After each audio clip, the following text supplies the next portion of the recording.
At 5:21 local time, the contact appears without warning. 1 second, the surface picture is clean. Blue water, normal spacing, routine traffic. Then a single return blooms on the outer edge of the radar scope. Low profile, steady speed, no broadcast, no AIS. No visible navigation lights at that distance. Inside the Combat Information Center, nobody speaks at first. The track settles quickly, bearing constant, course fixed, heading straight toward the carrier.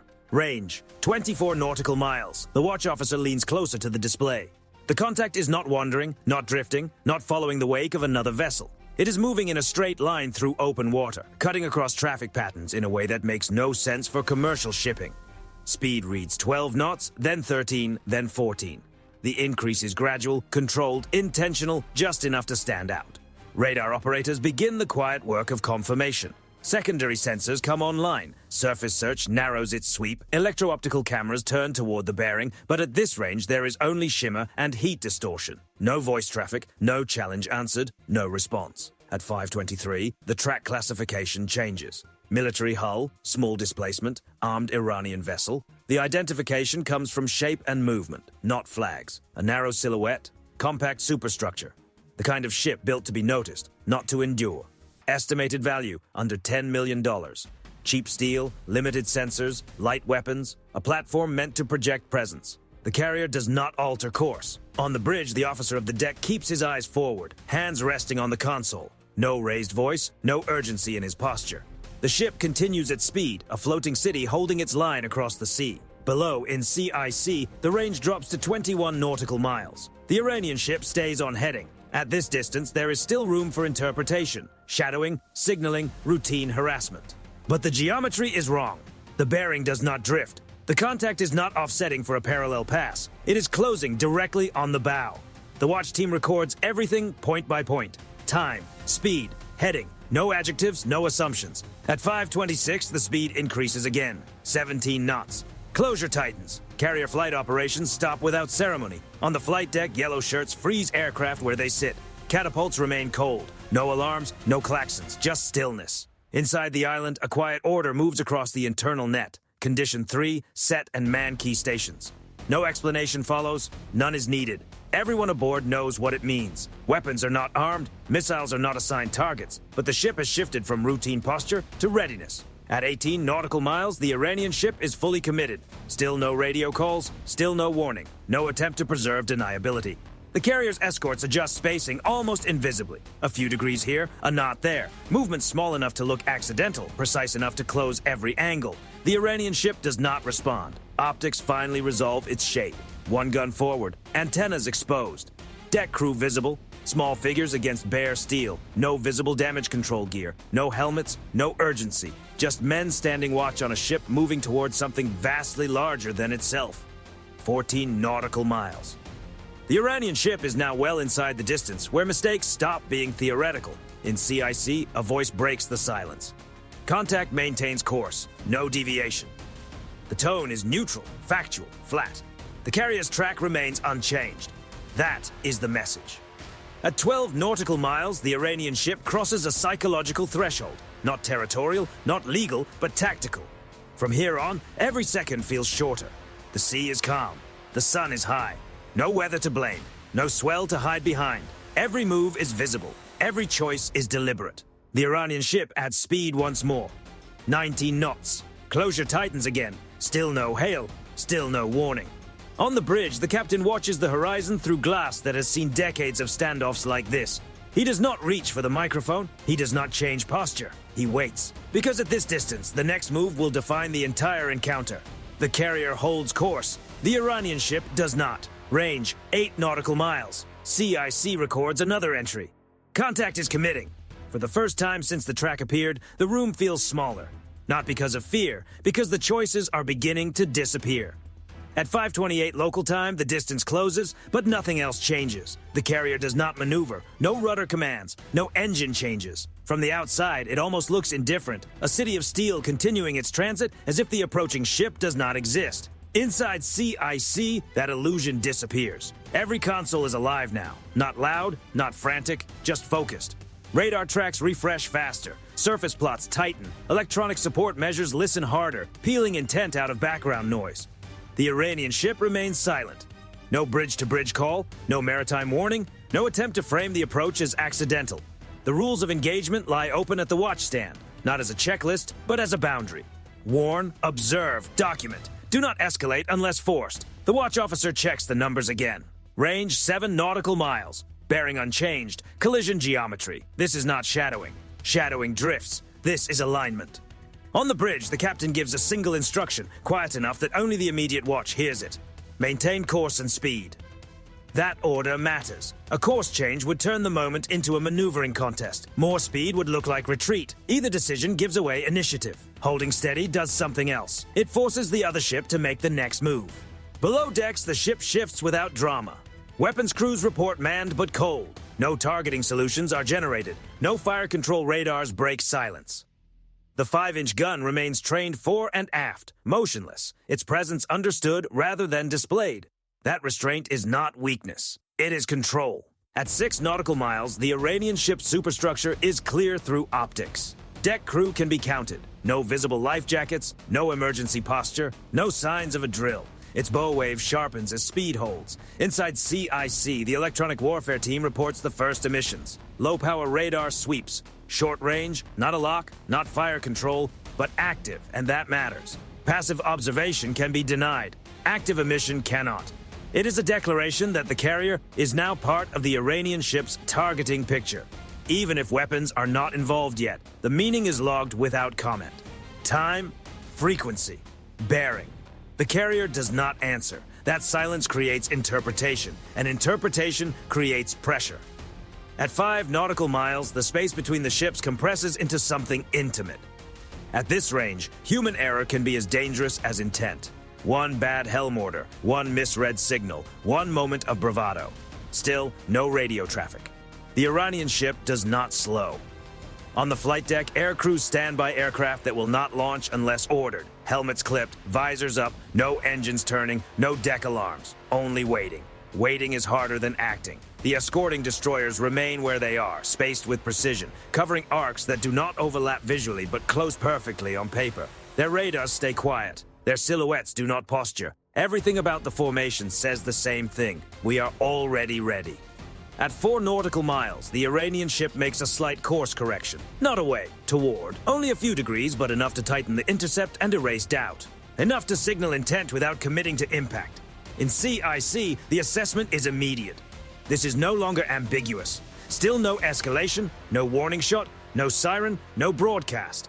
The carrier continues forward, massive and unyielding, forcing the geometry to settle on its own.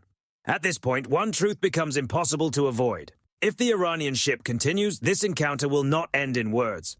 The reality hangs in the air without being spoken. The captain remains silent. He is not waiting for permission. He is waiting for certainty. At 3 nautical miles, the approach enters its most dangerous phase. This is the distance where momentum cannot be undone quickly, where pride meets physics. The Iranian ship's radar emissions spike briefly, still not a weapon-grade lock, but closer now. Probing, testing. The data is captured, time-stamped, stored. The carrier does not flinch. Its mass, its escorts, its aircraft, its unseen web of sensors, all of it remains in reserve. Nothing is displayed, everything is implied, and that implication begins to work. On the Iranian deck, figures shift. A few step back from the bow, someone raises binoculars, another turns toward the bridge. The ship's speed wavers for a moment, then steadies again. The standoff is at its limit. This is the point where restraint either ends the encounter or opens the door to disaster. The captain finally speaks, not to the radio, but to the ship. Prepare to demonstrate presence. The words move through internal circuits without changing the carrier's outward posture. Above the waterline, nothing moves, but the balance has changed. And whether the Iranian ship realizes it or not, it has just run out of space to pretend any of this was accidental.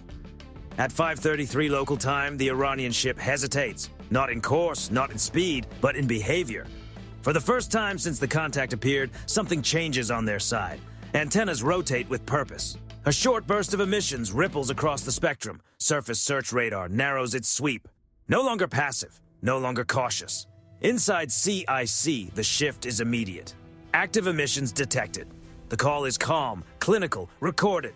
This is not a weapons lock, not yet, but it is no longer observation. It is participation. The carrier does not answer. No radar spike, no counter emissions, no visual signal. the silence remains complete, and in that silence, the Iranian ship is forced to guess. That is where the mistake begins. From the Iranian bridge, the lack of reaction looks like indecision. No warning calls, no helicopter overhead, no visible gun movement. To an inexperienced commander, or one under political pressure, it can feel like hesitation. It is not hesitation, it is control.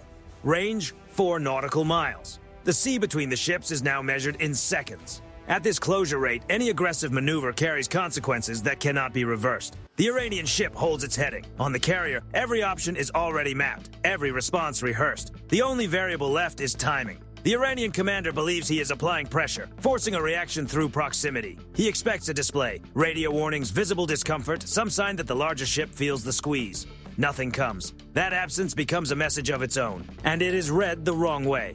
At 5:35, the Iranian ship adjusts course again, 2 degrees closer to the carrier's projected path. Not enough to announce impact, enough to tighten the noose. Inside CIC, the geometry redraws itself. Closest point of approach shrinks. Intent sharpens. Still no escalation. The rules of engagement hold. The carrier will not move first. It will not provide the image of overreaction. It will not give the smaller ship the story it wants to tell. Instead, it watches. Electronic warfare teams continue their quiet collection. Frequencies, pulse patterns, timing. Everything the Iranian ship transmits is being gathered, cataloged, preserved. Its radar is not threatening. It is revealing. At 3 nautical miles, the air feels heavy. On the flight deck, crew members glance toward the horizon. Not from fear, but from awareness. Everyone understands how close this has become. The Iranian deck crew grows more active. 2 sailors move toward the forward gun mount. They do not operate it. They simply stand near it. A visual cue meant to be noticed. It is noticed. It is recorded. The carrier still does nothing. That restraint deepens the misread. On the Iranian bridge, the absence of reaction feels like leverage. The smaller ship has closed on one of the most powerful naval assets on Earth, and still nothing visible has happened. No radio shout, no public warning, no obvious threat. Confidence begins to build. At 5:37, the Iranian ship emits again. Longer this time. The radar sweep narrows further. Still not fire control, still not a lock, but now unmistakably directed. Inside CIC, the report comes quietly. They're painting us. The words are not dramatic. They do not need to be. Painting is intent. The carrier's response does not change, because now the encounter has moved beyond deterrence through posture and into deterrence through inevitability. At this distance, the Iranian ship has only 2 exits left. Back away on its own, or stay long enough to accept whatever follows. The Iranian commander waits. He expects escalation, a warning shot, a sharp call over the radio, a visible swing of steel. Instead, he gets silence. The silence stretches. It becomes uncomfortable, and inside that discomfort, the miscalculation hardens. The Iranian ship makes one final adjustment, a subtle turn that aligns it even more closely with the carrier's track. The message is clear. We are not backing down. Inside the carrier, the captain watches the display without expression. He has seen this moment before, in other oceans, under other flags. He knows what comes next. He also knows that once he moves, the story ends for the other ship. That is why he has waited. He lets the Iranian ship commit completely, erase every last trace of ambiguity, cross the line from provocation into documented intent. At 5:39, the captain speaks, not to the Iranian vessel, not to bridge-to-bridge radio, but to his own crew. Execute presence. The order is precise, limited, irreversible. And in that instant, the Iranian ship's mistake becomes final, because the carrier was never hesitating. It was letting the smaller ship write its own ending. At 5:40 local time, the carrier does not change course. That detail matters. No turn into the wind, no increase in speed, no visible reaction that would suggest alarm or retreat. The ship continues forward on the same heading it held before the contact ever appeared, forcing the geometry to resolve on its own terms. The difference now is above the waterline. On the flight deck, rotors begin to turn. Not fast, not dramatic, just enough to be unmistakable. The Seahawk's blades bite the air, kicking up dust and heat shimmer from the deck. To an untrained eye, it could look routine. To anyone watching through optics, it is a clear change in posture. At 5:41, the helicopter lifts. It does not race toward the Iranian ship. It climbs slowly, deliberately, holding altitude long enough to be clearly seen from the bridge of the approaching vessel. The markings are clear, the silhouette unmistakable. This is not an attack aircraft. It does not need to be. The Seahawk banks wide, choosing a path offset from the Iranian ship's bow. Not blocking, not challenging, simply present. Inside the carrier's CIC, sensor feeds sharpen. Electro-optical cameras lock in. Infrared tracks heat signatures across the Iranian deck. Faces, movements, positions, captured, time-stamped, stored. Nothing about it is theatrical, it is procedural. At 3 nautical miles, the helicopter levels off. The distance is intentional, close enough to be undeniable, far enough to remain non-provocative. The aircrew holds the nose steady, the aircraft suspended against the bright sky. The Iranian ship reacts immediately. Deck crew look up. One points, another steps back from the gun mount. Binoculars rise on the bridge. The approach, which felt assertive a moment ago, now feels exposed. The carrier still does not hail. The message is visual now, not verbal. At 5:43, the Seahawk pulses its laser. Green, controlled, non-lethal. The beam settles on the Iranian bridge windows and stays there. It does not sweep the deck. It does not touch the weapon mount. It remains fixed where it cannot be ignored. This is not a targeting laser. It is a statement. You are seen. At the same moment, the radio comes alive for the first time in the encounter. The transmission is calm, measured, professional. Iranian naval vessel, this is a United States Navy helicopter. You are operating unsafely in international waters. Alter course immediately. The message is repeated once in English, then again in simplified Persian accented English for clarity. No threats, no ultimatums, no raised voice, just fact.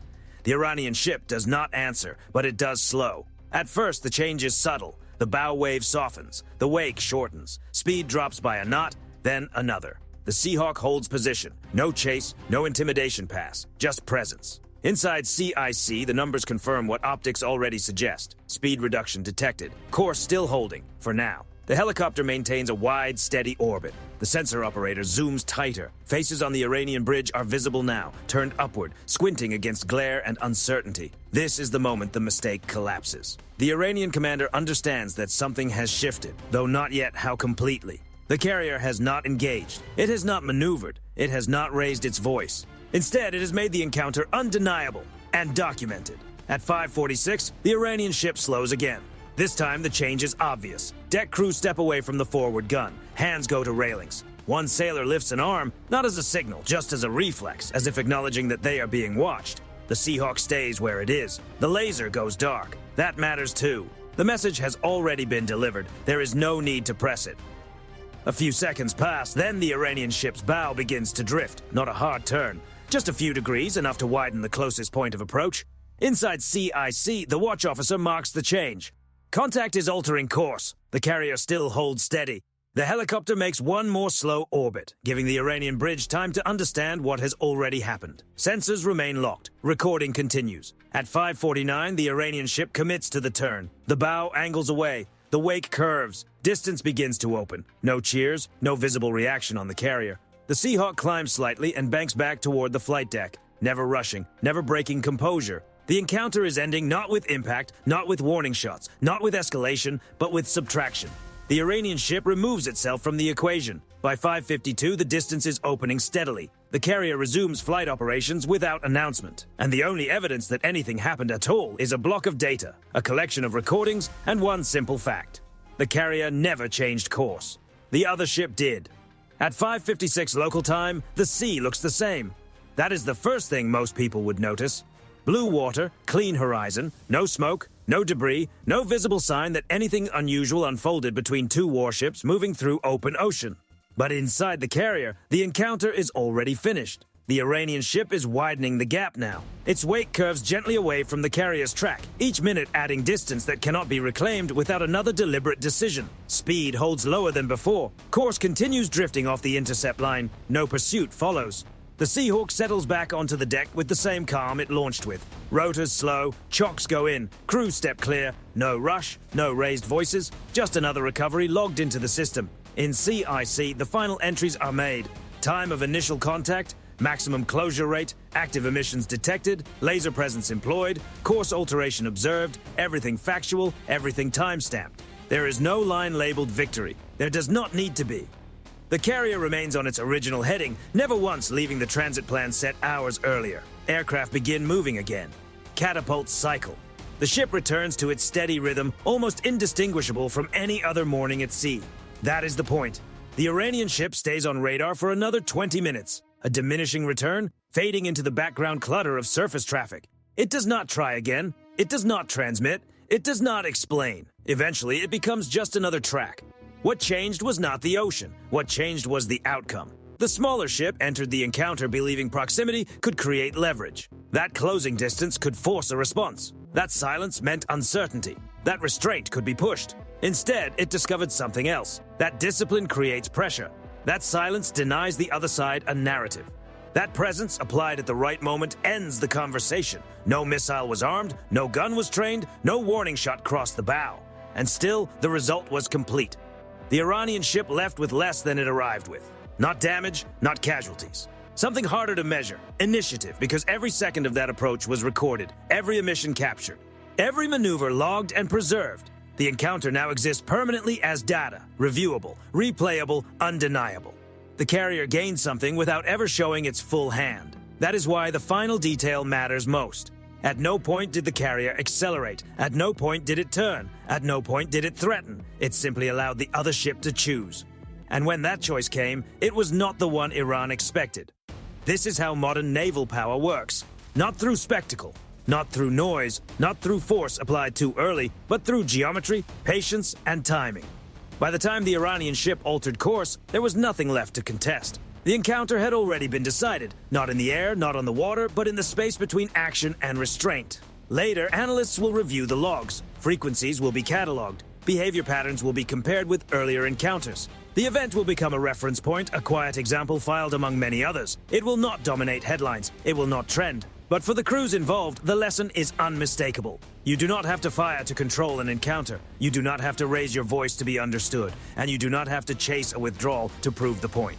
The carrier continued on its route unchanged. The Iranian ship did not. And that difference, subtle, almost invisible to the outside world, is exactly why the encounter ended the way it did. Then this happened. Nothing erupted, nothing went under. One ship turned away, the other never moved. And that changed everything.